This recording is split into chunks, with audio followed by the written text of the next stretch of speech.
it's a little bit of a jump getting into the bed. So we have this little step right here. It works out great. You just put your foot on there and you step up into the bed fairly easily. The bed is a queen short mattress. Very comfortable, foam mattress. I'm 6 feet tall, and me and a partner can sleep in this space comfortably.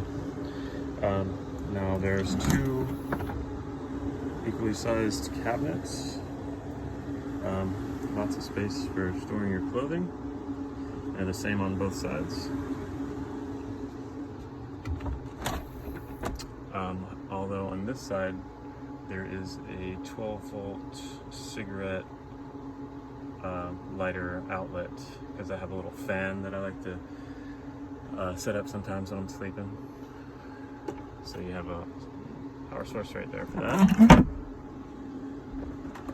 And then both sides of the bed have a 12-volt USB outlet.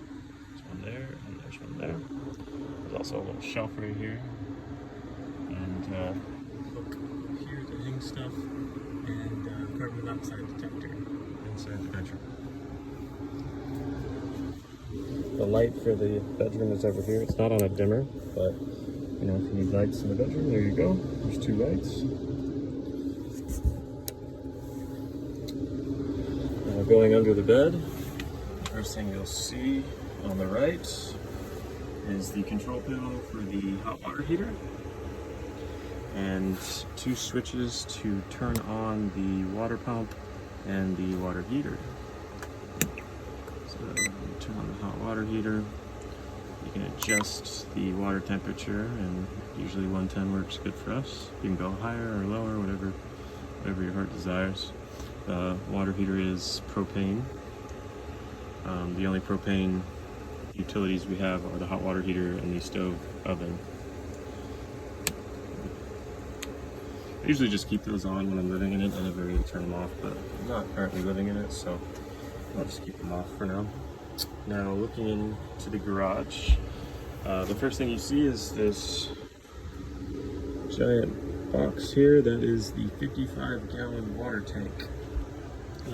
We don't have a water tank gauge, but what we do have is we have a slit right here, so you can look in and see what the water level is from the inside, and there's another one of these on the outside, so when you're filling you can keep an eye on it and you know, see when your tank is full. On the left you have the Chinese diesel heater. Right here, the exhaust and the air intake go through the floor. And then, let's see if I can get some. I can't see too good. I'll have to open from the outside, but we have our 120 fuse panel, shore power fuse panel, and then you'll see the 12-volt fuse box. I'll show you more of the garage from the outside. And then this box right here is the battery bank. I can't see too good, but there are 6 Battle-Born lithium-ion phosphate batteries, 100 amp hours each, for a total of 600 amp hours of lithium batteries. It's fantastic.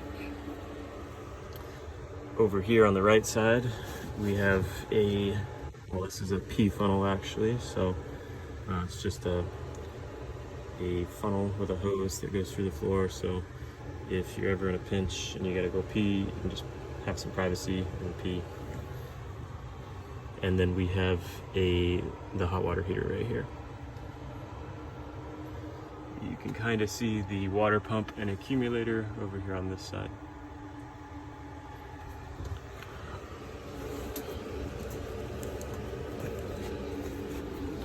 Okay. And then looking at the ceiling, you'll see the vent fan right here. Works great to keep air circulating and vent out any steam from the shower or any fumes when you're cooking. And the Dometic air conditioner right here. Now the Dometic air conditioner can function when you plug into the 30 amp shore power hookup, but you can also run it off of battery power for a limited amount of time. I haven't tested it completely, how long you can do it. I usually run it for like a couple hours for somewhere that's really hot, just to cool the van off while we're sleeping at night usually. But if you just let it run, I would guess it probably could run about 4 to 6 hours. And I designed the electrical system to be able to handle that load with very large gauge wires and a 3,000 watts pure sine wave inverter. So let's go to the back and have a look at the garage.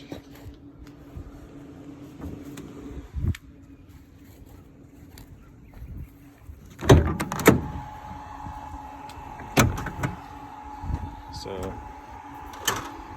just coming through here, we have some extra supplies like breakers and fuses and plumbing, extra plumbing parts just in case we have to fix anything on the road. And then we have a toolbox right here. And we'll move this stuff out of the way so we can see things better. Now, looking through the electrical system, we have our MPPT solar charge controller. As you can see, right now we're pulling in about 45 amps of electricity parked in the sun here in Florida. Now, if we're pulling in that in the middle of the day, that's usually enough to maintain our energy needs, and we can actually shut off the isolator when we're driving. Right here we have our battery bank again. You can see our lithium batteries. They're less than a year old, still brand spanking new, and they have at least a 10-year lifespan on those. We have our 3,000 watt Ames pure sine wave inverter and charger combination. Works fantastic. It really stays on top of all of our energy needs. You can also, again, you can see the fuse panel for the 120, the shore power, and the 12 volts. Right here we have a master kill switch for the electrical system, so if you have to do any maintenance on the electrical system, you can shut it off there. And then we have another 120 outlet back here, just in case you need to hook up in the back, and a fire extinguisher just in case. Now, next to the battery bank, we have, I keep my Chinese diesel fuel tank secured in this box.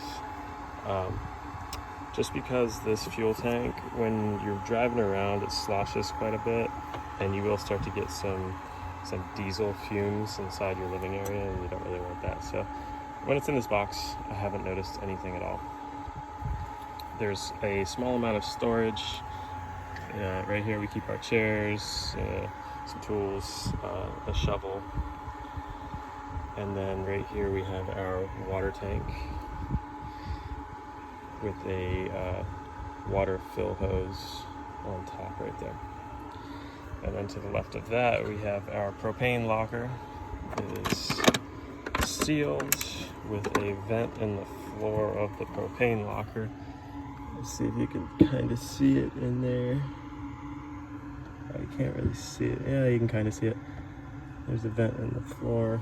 This is just a normal grill propane tank, and it works great. I usually have to swap the propane tank like every 2 months or so. It only costs like $20 to change it out at any Blue Rhino exchange. Now you can see the hose for the water tank. That's the gravity fill, goes there, and then this is the shore water hookup that can bypass the water pump and accumulator. Other than that pretty much concludes the tour. We have these curtains over the back windows, and we have insulated window covers for privacy. You can take those off if you're in a more secluded area and let a little bit of sunlight in. One thing I didn't show you though is there is also a propane detector in the middle of the van underneath the hot water heater control panel. So just for safety reasons, we've got that covered as well. All right, and that is the van tour. Thank you for watching.